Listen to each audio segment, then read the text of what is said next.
انت اخويا ده اخويا، وطي صوتك. ايه حنه؟ بس ده موال اسود تاني اصلا مش عايز اخش فيه دلوقتي. هو بجد محمد شريف بيعمل ايه؟ احاول ان انا ابقى كويس. انت مدرب جبان. بجد كنت هتبقى في كارثه ودوامه مش هتخلص منها بسهوله. لو ربنا ابدا الاهلي يستحق المكسب. فوز مستحق. الاهلي لعب برجوله، لعب زي ما الكتاب بيقول، بس لسه عندنا غلطات في حاجات كتير قوي. اول 10 دقايق من الماتش الاهلي تايه، الزمالك مسيطر، الاهلي خط الوسط عنده مش موجود بالمره. لكن بعد كده الدقيقه 10 لاخر الماتش او قبل الوقت الضايع الاهلي بيلعب لوحده. هو الزمالك فعلا ما جاش الماتش مش افيه ولا احنا بنضحك على بعض. الزمالك ما لعبش الماتش بطريقه كويسه خالص. انا شايف ان ده يعتبر اقل مجهود او اقل ماتش الزمالك لعبه. بس انا عارف ان الزمالك على جنب هجيب كام نقطه للاهلي. هو بجد محمد شريف بيعمل ايه؟ بجد بقى يعني انت عملت ايه غير ان انت فرشت حسام عبد المجيد؟ يا عم انت على راسي على راسي والله. انت عملت ايه تاني؟ مش موجود. طاهر وجوده بيأذي العين بجد، يعني يرفع وخلاص، واحنا ما عندناش حد جوه نرفع له. محمد هاني بيرفع، كوكا ما بيعرفش يرفع، كل شويه نرفع الكوره جوه واحنا ما عندناش حد جوه نرفع له اصلا. انت هترفع لبن شرقي ولا بترفع لمين؟ محمد شريف مختفي. دفاع لعبنا كويس قوي في الدفاع، غلطات فرديه كانت ممكن تكلفها في الماتش. ياسين مرعي عمل ضربه جزاء فعلا انت في غنى عنها، مع انك انت كنت ماشي كويس. في غلطات كتير جدا، تحس ان لعيبه الاهلي برده في كذا كوره هم ما لعبوش مع بعض قبل كده، ما نزلوش تمرينه في التتش مع بعض، هم مش فاهمين بعض. فلازم بجد اللعيبه تبقى قاريه بعض كويس، لازم يبقوا عارفين ومتفقين على كل حاجه بيعملوها، خصوصا في الدفاع والتفنيش في الهجوم. نيجي بقى للجمهور. ايه يا عم الحلاوه دي؟ يعني بجد كل ما الكاميرا تيجي عليكم تقولوا بقى فاهم كده. ايه يا حنه؟ طب احنا بنعمل ايه بجد؟ بجد بتعملوا ايه؟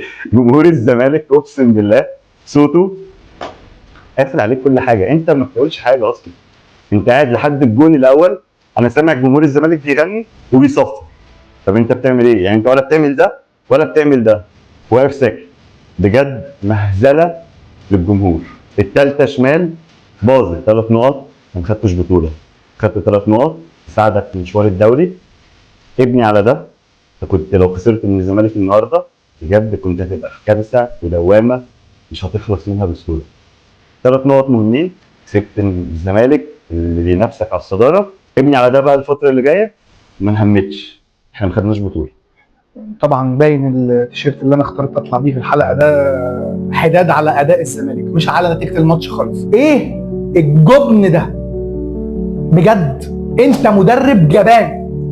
يعني انا هحاول ان انا التزم الهدوء، هحاول ان انا ابقى كويس علشان يعني بس الزمالك حرفيا فعلا ما جاش. انا مش فاهم، انت جبت جول من لا شيء، ونحط تحت من لا شيء دي خط، ربنا كرمك قال لك جول، ابدا بقى الماتش، خد ثقه، العب، انت فريق كويس، بتعرف تلعب كوره عادي، بتعرف تمشي كوره على الارض عادي، بتعرف تطلع قدام عادي. قدرت ان انت تجيب جول؟ لو ربنا ابدا. انا حافظ مش فاهم. هم قالوا لي ابقى جبان، هم قالوا لي ارجع ورا، هم قالوا لي ما نظمش هجمه واحده ولا حتى يبقى في اعتماد على المهارات الفرديه. خوان بيزيرا واقف لوحده مستني واحد بس يبصي له كوره حلوه، خد كوره اتلم على واحده في اول الماتش، جري وعدى ورقص وراح مبصيها لعدي الدباغ وبتاع. لما اتلم على واحده نظيفه، انت كمدرب ما قلتش لحد عبد الله السعيد، ناصر ماهر، دونجا في بعض الاحيان اللي بيباصوا باصات تتلف بحرير، ما قلتش لحد يودي خوان بيزيرا؟ طب انت نزلت الشوط الثاني وانت كسبان 1-0 من لا شيء، وكنا بنقول يا رب الشوط يخلص عشان بس نروح اوضه اللبس ونتكلم وتبدا الدنيا تتظبط. هتدافع وهتمسمر ورا، صح؟ دونجا واخد انذار، تمام، ما تنزل مدافع خامس، ما تنزل واحد في وسط الملعب جنب دونجا. عبد الله السعيد وناصر ماهر فعلا هيفضلوا مقدمين ادوار دفاعيه بالشكل ده لغايه لما يخش فيك جون. عندك بره صلاح مصدق، نزله ثالث، ما انت اصلك مدرب ما بتعرفش تهاجم، ما اصل انت بتلاعب البعبع اللي انت مصدره للاعيبتك ان انا بلاعب الاهلي، فانا انا جبت جون بجد، انا في قمه سعادتي، انا هرجع دافع بقى. بتدافع بمين؟ بتدافع بمين؟ هم اتنين، حسام عبد المجيد ومحمد اسماعيل، وبصراحه قدموا اللي عليهم وزياده وما لهمش في اي حاجه. ما هو برضه ما يقدر على القدره الا ربنا، ما هم التانيين بيهاجموك بكل حاجه، وانت بتلعب لي دونجا اللي واخد انذار فبيلعب بحرص، ومع عبد الله السعيد وناصر ماهر اللي هم اصلا لا كانوا في حالتهم، ده رقم واحد. رقم اتنين مش بتوع دفاع. فانت عملت ايه؟ انت عملت ايه؟ ادم كايد ايه؟ ادم كايد ايه اللي انت بتلعبه اساسي ومخرج شيكو بنزا بره القايمه؟ ده ليه؟ ده موال اسود تاني اصلا مش عايز اخش فيه دلوقتي. ادم كايد ده ايه؟ ده وينج، ده وينج بذمتك يا اخي، ده وينج يعني. انا راضي ذمتك ده وينج. ايوه خلاص يا جدعان، خلاص انا ادم كايد بجد يعني يا يلعب وسط ملعب يا يلعب في فرقه تانيه. ده ما يلعبش وينج تاني يعني، ده ما يلعبش وينج تاني، مش عايز اشوفه وينج. عندك شيكو بقى انت مشيت مصطفى شلبي ليه بقى ليه؟ عشان ايه بقى؟ عشان ادم كايد ده يعني ايه الاضافه؟ اتفضل رد عليا، استنى اسمع الاضافه. ملخص الموضوع، الاهلي يستحق المكسب، وانا راجل زملكاوي مش هطلع اقعد اتكلم عن فرقتي واسيب الاهلي. الاهلي يستحق المكسب. في ضغوطات على اللعيبه قبل الماتش، نزلوا الماتش اتغفلوا في جول، كان ممكن ركابهم تخبط في بعض. الجمهور بالدقيقه 54 بيقول لهم العب بقى يا عم، خلي عندك دم فكسه وركز والعب. لكن ارجع اقول لو الاهلي لعب وقدم ماتش جامد جدا وقدروا ان هم يوصلوا ويجيبوا الكلام ده كله، انا ما كنتش مركز مع الاهلي على قد ما مركز مع فرقتي في تحليل الاداء. الزمالك ما لعبش، مدرب جبان، يمشي نصبر، لا خلاص كده شكرا. هتقول لي عمل اداء، عمل شغل، طلع لعيبه. لا يا باشا، انت معاك دلوقتي سكواد ومعاك لعيبه تقدر تطلع بيهم احسن من كده بكتير. الجبن ده ما يجيبلكش بطوله. ده ملخص الكلام. تعالى كده بقى يا عم ويجو. هو انا جيت انت فين؟ بجد انا هنا في الكليتش. هم واضح فعلا ان سيحه والزمالك جم الكليتش ما راحوش استاد القاهره. عنده حق بجد. الراجل بيتكلم صح، كلامك عايز مظبوط، كلام صح، عيد العقل. لا وفي حاجه هقولها لك برضه، خوان الفينا ضد كوكا. مبدئيا كده خوان الفينا ضد كوكا.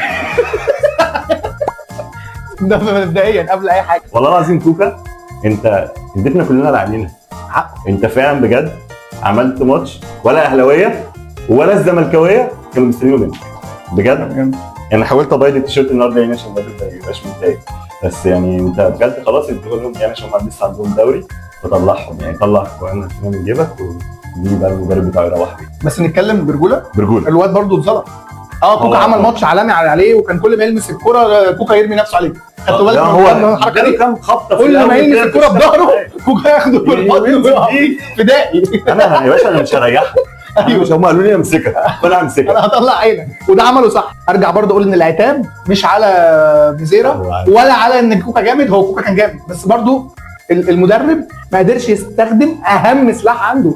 في حاجه بقى عايز اقولها، البروفيسور ويجو، حق ربنا يتقال يا جدعان، احنا ناس فير، وده حبيب قلبي، انت صاحبي، يلا انت اخويا ده اخويا. حسين الشحات شافوه على التوقع ده بصراحه. ينزل احتياطي يا باشا يأدي على طول.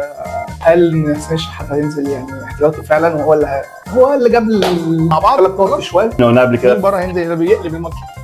بص هو انا ممكن ينزل يعمل اداء كويس وما شايف ان هو لازم ما يبداش.